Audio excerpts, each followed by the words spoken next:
Welcome everyone to my new video series, that is how to be a chef. So let's get started with the third problem, that is positive max. I'll brief it out. In this question you'll be given a sequence of n numbers and you will have given a function f which will calculate the minimum positive integer that is not present in this sequence. That, as you can see, 3 4 3 5, 1 is not present, 2 5 1 1 2 3 4 is not present, so f will produce the minimum number of positive integer that is not present in the given sequence. For this question you have to find all the subsequences of these sequences, and the f generated by all the subsequences you have to sum that all fs. That means for all 2 to the power n subsequences you have to first calculate what is the fs for each individual and then take the total. As the sum can be very large, so you have to take the modulo with this number. I'll explain the test cases briefly. So you can see there are two numbers 1 1, so this sequence contain 1 1. So here are fs. For then empty subsequence the answer is 1.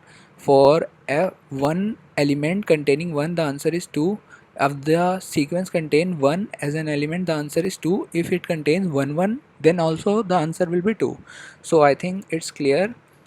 Some of you might be thinking that we will produce all the subsequences and calculate fs for every sequences and get the total, right? Wrong. In doing that, that is generating all subsequences, it will cost us 2 to the power n into n. But here n is given of range. You can see that n is given of range 10 to the power 5. So it will not be feasible for us. We can't do it. It will produce time limit exceeded. Half of you might have stuck to this point. So here's a better technique. What we want to do is to see what is the minimum that is not present in the sequence, right? That we want to see what is the minimum number in all the subsequence that is not present, that will only contribute to our answer. So instead of generating all subsequences, we will simply check for all numbers from 1 to n plus 1, that is in how many sequences the current number can be our answer. That is, suppose we want to check how many total sequences are there whose answer is 1. For that you have to think when a number can be the answer, and moving on with that logic, we observe that number can be the answer if the subsequence contain all the elements either greater to the number or less than the number, but our number should not be present in the sequences. That means the sequence can have greater than the given current number and smaller than the current number, but the number we are considering as our answer, that should not be present. In that case it will produce our current number as an answer. So we will do it for all numbers 1 to maximum n plus 1, as there are n numbers. Max to max, if all 1 to n are present in n sequence, suppose 1 2 3 4 are present, then our answer can only be 1 2 3 4 and 5. For the sequence 1 2 3 4, our answer will be 5, as 5 is the minimum for this sequence. Suppose I take example here 1 1 2 4. Here 3 is not present, so our answer can be 1 2 and max to max 3. It will not increase from this point, as we can't make any subsequences which has 3 to max 3 can be the answer. I hope you got the point that will that the logic will be working if we proceed in this manner. Now is the calculation part on how to count the subsequences. It's the most important part in this question. So suppose we want for 1 how many subsequences are there which will result in the answer 1. For 1 to be the answer, subsequences without 1, that is total number minus number of ones, those elements only form the subsequences that will produce the answer 1. See in this example, if we have 1 1 2 4 as our subsequences, then the subsequences generated with 2 and 4 can only contribute to the answer 1. So how many numbers of subsequences are there with 2 and 4 as its element is simply n minus n number of 1. We will take this number in an variable m, and subsequences generated by this is 2 to the power m. Simply, I have explained why. Some of you might be thinking why 2 to the power n is the total number of subsequences, how it's possible. So let's check.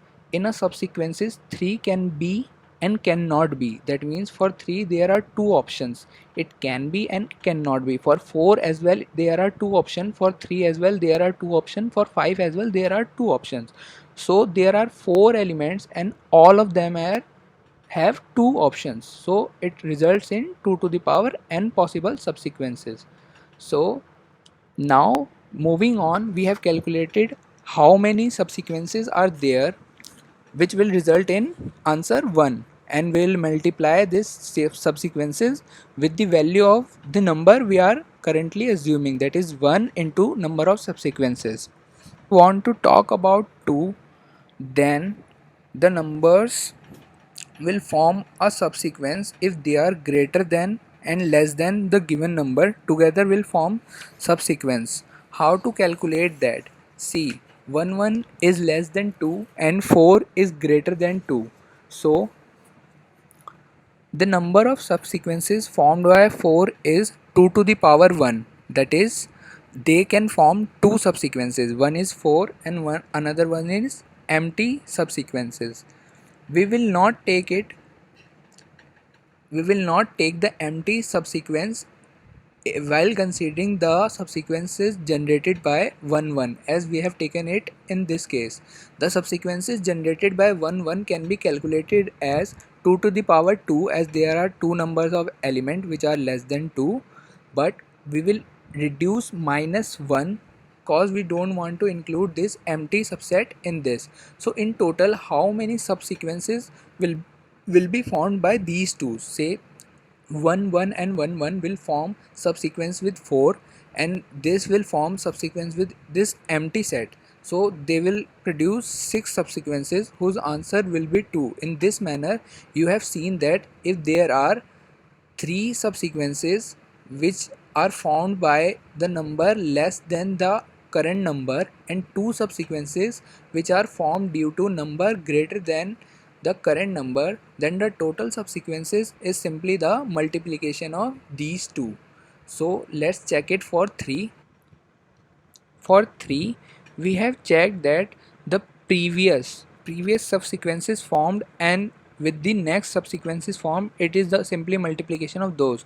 Why I'm using the previous and next, because as you want to calculate the subsequences for 3, then subsequences generated for 2 will be multiplied with the subsequences formed by the previous element, that is 2. We want now to include it so that we will give our total subsequences for 3. We don't need to do anything for 4 as it was included in second case itself. That is, when we have 2 as an our answer, we have already calculated how many subsequences are found by these number, and if we want 3 as an answer, we just need to include 2 in all these subsequences, and the result will be the number of subsequences which will result in answer 3. So these are the subsequences generated for 2, and the number of element the previous element has, that is previous element for 3 is 2. How many elements are there in of kind previous element? That means we want to calculate how many numbers of element the previous element can form, how many number of subsequences, sorry. So 2 will form a 2 and a empty subsequences, and we will simply multiply them both to get our total of 12 subsequences as our answer. Now to calculate 2 to the power n, as you have seen, we have used in many places. Here 2 to the power n, 2 to the power n minus 1 to calculate the number of subsequences. We cannot do it simply using the iterative process. It will take n times, and you can see here n is 10 to the power 5. So if we do it again and again, it will cost us. And so you need two things for this to work. First is use fast exponential method to calculate this power Those of you who don't know what it is, I have provided the link in the description. You can read and learn from it. The second thing you need to know is modular arithmetic. The sum can be very large. We have always taken the modular with this given number, as you can see, to make it smaller. So you need to know how to use modulo with the answer while calculating the answer, so that our answer don't go out of bound. For these two I have provided a link, you can learn from it simply. Let's quickly get to the coding part, as I don't want video to be lengthy. So I'll open up the file where I have done the coding. So here's my solution. This is the fast exponential function which I have stated earlier. It will calculate the powers for me in the given form, taking modular also. I have taken the input n, I, maximum, x. I have created a map variable map which will give me the count of numbers, how many times a number have appeared. Say 1 is appeared 2 times, so map will give 1 have appeared 2 times, 2 have appeared 1 time, and 4 have appeared 1 time. So I have used map for that purpose.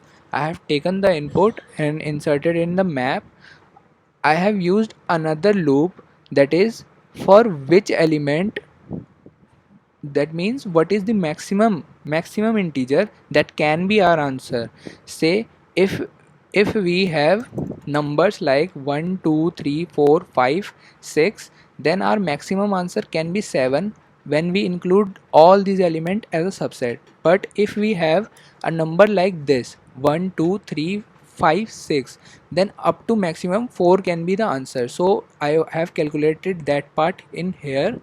For if maximum equals to 0, maximum equals to n plus 1, that is if there are no such number which is missing, that is all number are present, then our maximum will be 0 in this part. And I have incremented to n plus 1, 6 element, then 7. I have initialized an answer variable to calculate my answer big count, which will give the number of element which are greater than my current number. Pre-sequence is simply the subsequence found previously before that number. Post sequences are the subsequences formed by the number greater than the current number. In this loop I have simply done the same thing I have stated there. If the number is present in our given sequence, then we will count how many number are greater than this. We will minus it from n.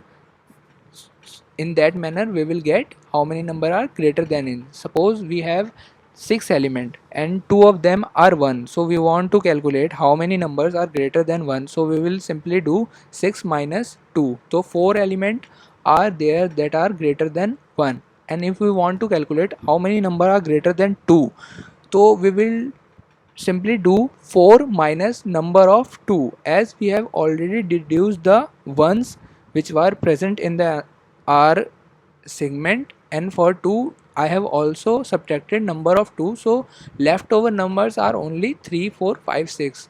So in this manner I have calculated how many numbers are there which are greater than our current number. So I have calculated the post sequence by power big count, that 2 to the power number of greater element. To add what I have to add, I have simply done it total number of subsequences which I have found in this manner, 3 into 2, that is pre-sequence into post-sequence into I. What is the current number? We have to calculate the sum, not how many subsequences. So for if suppose we have find that there are 4 subsequences whose result is 2, then we will multiply 4 into 2, that 8 will contribute in our answer as in sum. So we will simply add it to this part by taking the modulo. You can learn and see my code later on and learn how to do modulo part. And then I have calculated what is the new sequence. After I have done with this part, after I have calculated for 2, now I want to calculate for 3. For 3 I want to pre-calculate what is the pre-sequence, what will be the pre-sequence for 3. I have to pre-calculate that part. So for that part I have counted how many number of 2 are present. how many subsequences will form. If this is equals to 0, that means number of subsequences equals to this number. I have taken as a measure, as it can be or cannot be, but I have taken the precaution. If that is the number and if I take modulo with this number, then resultant will be 0. So I have made the pre-sequence equals to mod minus 1, or else I have simply reduced the minus part, as we don't want to calculate this empty again in both this part as well as this part. So I have simply reduced it one times, and I have pre-calculated the pre by pre into new, that is what is the pre for second and what is the new for 3. I have multiplied it both, that will be act as the pre for third, and by doing that all the number which are present will be counted in this manner. Suppose 3 is not present here, so this if statement will result in false, and it will fall in this else statement. So here I have calculated how many number are greater than 3. There are 1 to 3 elements. They will form some subsequences. What is the pre-sequence for 3, and simply multiply them both. They will give the total number of subsequences, which will result answer 3. And answer I have simply multiplied it with I, and I have breaked the loop, cause our answer can't be greater than 3. 4, 5, 6 cannot be answer of any of the cases, and simply I have couted the answer modulo m. I hope you have understood this question, and if you have understood it, please like and subscribe my channel for further contests. Thank you.